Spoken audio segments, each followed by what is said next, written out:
welcome to Berkshire Guitar Amplifier Repairs. Stuart Smith as ever in the workshop. At this point of the proceedings I normally say, and up on the bench today we have. However, I've just checked and my forklift truck driving license has expired, so I'm afraid I can't put this thing up on the bench. We're going to be looking at an Esoteric audio research valve mixer, 8-channel valve mixer. It's to go with the microphone preamplifiers that I fixed fairly recently on this channel, and the customer also has the 8-channel mixer to go with it. So without further ado, let's go and have a look at it. I can't even move it an inch, let alone get it up onto the bench, so it's going to be interesting having a look to see if we can get this thing going. Anyway, let's have a look at it. I'm sure you'll be absolutely amazed. And there it is. Harmless looking thing, isn't it? Don't be fooled. I can only just pull, I'm using all my strength to pull it away from the decking there, and I couldn't even lift one corner of this.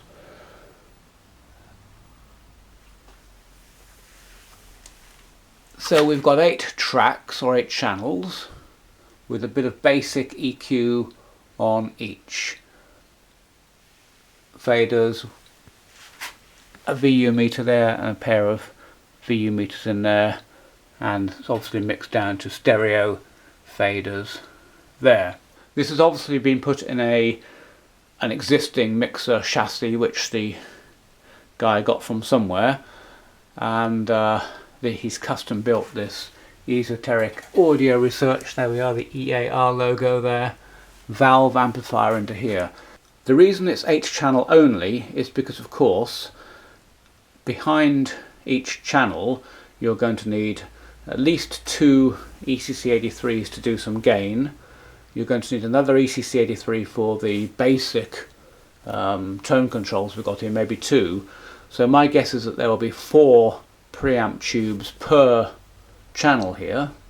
There's certainly no room for them under these channel strips, so my guess is they're all going to be under here. Then you're going to need another 2 or 3 for the outputs here.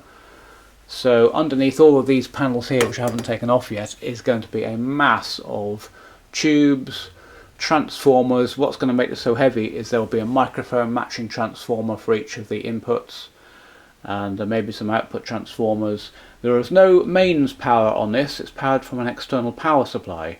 So even the weight of this doesn't include the weight of any mains power supply. That's all external and connected by an umbilical. So what I'm going to do first of all, I haven't even begun to look at this, I'm going to take off all of these panels here, because they're all filthy anyway. I'm going to need to clean them up. I'm going to take off all of these. I'm going to have a little look to see what's underneath, and I think I might also try taking out a channel strip and see what's happening there. Does the channel strip come out, or is it just pretty much hardwired in?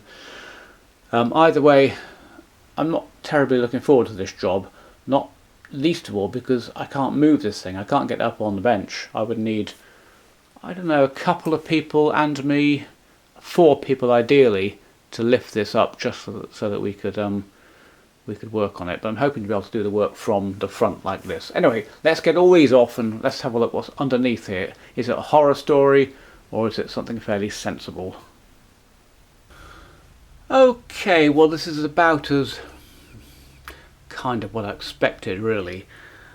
This is all the blank strips removed. I've just piled them down here. I've still left the channel strips in, I haven't taken one of those off yet. And behind here we can see exactly what's been going on. My guess is that there are 6 valves per channel, so that's probably 1, 2, 3, 4, oh, I don't know. No, I'm going to have to take the channel strips off to see. Maybe it's 3 per channel. 1, 2, 3, 4, 5, 6, 7, 8. This has just fallen off from somewhere. I don't even know what that is actually. Looks like a thermistor. Okay, well, don't worry about that. Yes, so I guessed at 3 valves per channel, and it probably is. That's probably 1 channel, 2, 3, 4, 5, 6, 7, 8. There's the 8 channels. Not quite sure what's behind here. these are probably the output transformers. There's 1, 2, 3, 4, and there's one there and another row underneath here, I think. Don't know where the input transformers are. They could be behind here. Then we've got, well, what can I say really? I've got the luxury of not knowing anything about esoteric audio research, quite literally zero. So I can speak as I find. And I can tell you this is not a proper company. It's, well, it doesn't exist anymore, but it was never a proper company in the sense that what I'm immediately seeing here is a hobbyist, enthusiast, homebrew piece of kit. It's not a properly produced commercial item. We have, for example, this Vero board set up here with all this lash up. There's a load of lash up here. There's another bit of Vero board tacked in under there. Look, try and get some light on it for you. With a few op amps on. There's another bit of Vero board here with a couple of relays or something. All in all, just a complete lash up. A few homemade printed circuit boards here, semi-professional at least. And you know, for a hobbyist, this is a nice job. But for a professional company, it's nothing like good enough. Then we have all sorts of things like this. You know, what's going on here? What are these? You know, 6 resistors in parallel or something. That's because the power's not right, and these have to cobble together some. You know, just that's in order to get the proper power dissipation for that resistor. These are all quad JFET op amps here, so I'm not sure what he's using those for. Maybe in the final mix down or something. So it's a mixture of transistor, or solid state I should say, and valve. I'm feeling, how am I feeling? I'm feeling defeated before I even start, if I'm completely honest. Please be aware there is no schematic for this. There's no details whatsoever on what's going on here. So we are looking at spending dozens, maybe hundreds of hours attempting to sort out any problems, if there are any problems. And it's not just a question of, you know, removing this printed circuit board here to change this capacitor or something. That board is bolted onto the back. It's got these boards on the front of them, so that this board can't come out. It's got this bar here, so the boards can't come out. It's got this over the top of this board, so this can't come out. It's you know, it's just a nightmare. It hasn't been designed for maintenance. Well, it hasn't been designed professionally anyway, so they're not going to design it for maintenance, are they? Right, so what am I feeling at the moment? Very, very early days on this. I'm feeling either to abandon the project and say, sorry, I'm not going to touch this, or to say to the client, for a certain sum of money, I will attempt to power it up. I'll show you the external power supply in a moment, and you know, see if it works. It might even work, but it's not repairable in the sense that if something's actually wrong with it. I mean, you know, just imagine something's wrong with this circuitry here. Where would you even start? There's no schematic. You'd have to spend many hours just even trying to work out what the hell's going on there, let alone fix it.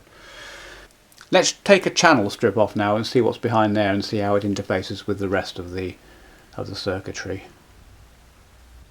Okay, this is interesting. There's nothing on the channel strip apart from the pots and switches and things, so that's all that's behind the channel switch panel there, the channel panel, whatever you want to call it, and it's all connected via these umbilical cords, you know, back into the main circuitry. Now, one thing I can't understand is how many valves per channel there are there. It's not making any sense, because round the corner here we have another set of 6 and 6. By the way, I can immediately see there's one that's blown there. It's got white on it. So we've got 6 valves, 6 valves, 6 valves, 6 valves, 6 valves, 6 valves for 8 channels. But these kind of look like they're all on one board, don't they? I mean, you expect that to be a channel, that board there, with 6 valves on. And there's another one here, complete board with 6 valves. I'd expect that to be a channel, but there are only 6 of them. So that's a little bit curious, that I don't quite understand that at the moment. There's a lot of valves in there. That's what did I say? 1, 2, 3, 6 or 18. There's 32. There are 32 valves in the channel strips.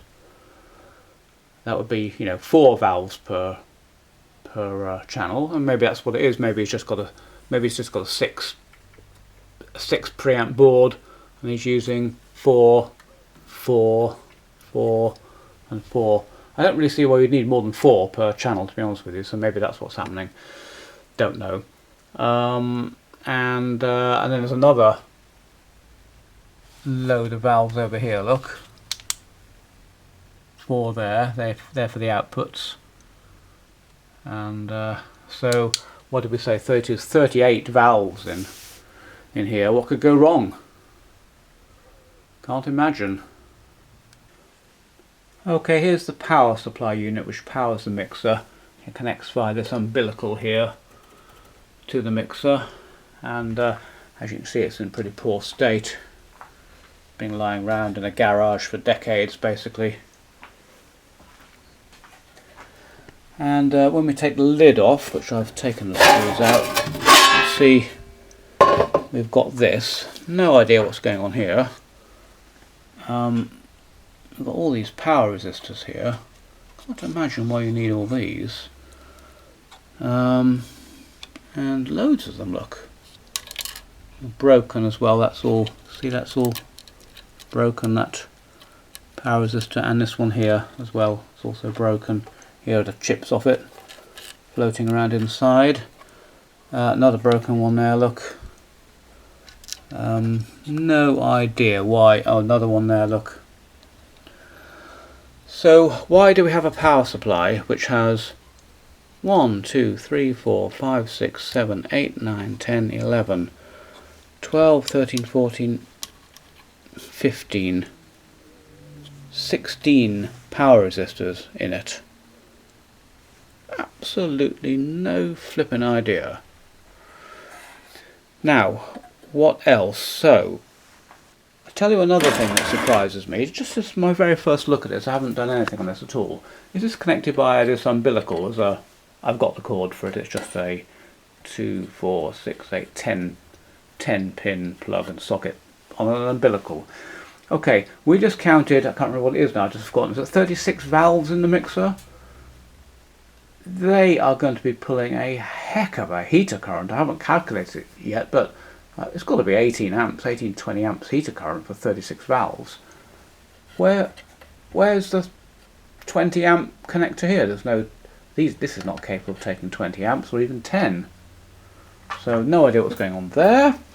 I suppose it's possible that I haven't checked on the back of the mixer. It's possible there's a mains connector on the back of the mixer, and that somewhere the heater voltage is derived inside the mixer. Anyway, let's have a quick look here. What we've got here? Well, a big toroidal transformer and a load of smoothing capacitors basically. This has come unsoldered here and here. On the side we've just got smoothing capacitors. 1, 2, 3, 4. Another load of smoothing capacitors here. There's another 4 here. I'm hoping there'll be some diodes somewhere. I can't see them. Yeah. Have a look. Look at all these caps in here. They're crammed in. There's 3 layers of them. Like 1, 2, 3, 1, 2, 3, 3, 6, 9. There's a dozen capacitors here. 4,700 microfarads at 35 volts. Not sure what they're doing, what they're smoothing. Can't see any bridge rectifiers. Very strange. Must be some somewhere. That's the underside. Okay, I found the diodes. We have 4 fairly hefty ones and 4 smaller ones. My guess is this is the HT, and my guess is he's using the same trick on this mixer as he used on the preamps, which was to provide a DC voltage for the heaters of the preamp valves and to put several of them in series, like daisy chain Christmas tree lights. So my guess is he's done that, and there are maybe four valves in series each time, running at 20 volts or something, whatever 4 times 6.3 is. And you need less current then, of course, because you're supplying 24 volts, not 6.3 volts. So this will be a 24 volt supply, or however he's done it, however many he's daisy chained together. So there are only 2 voltages coming out of this power supply, HT, and some as yet undetermined 10, 20, 30, 40, 50 volt DC, which is using to power the heaters of the preamp valves.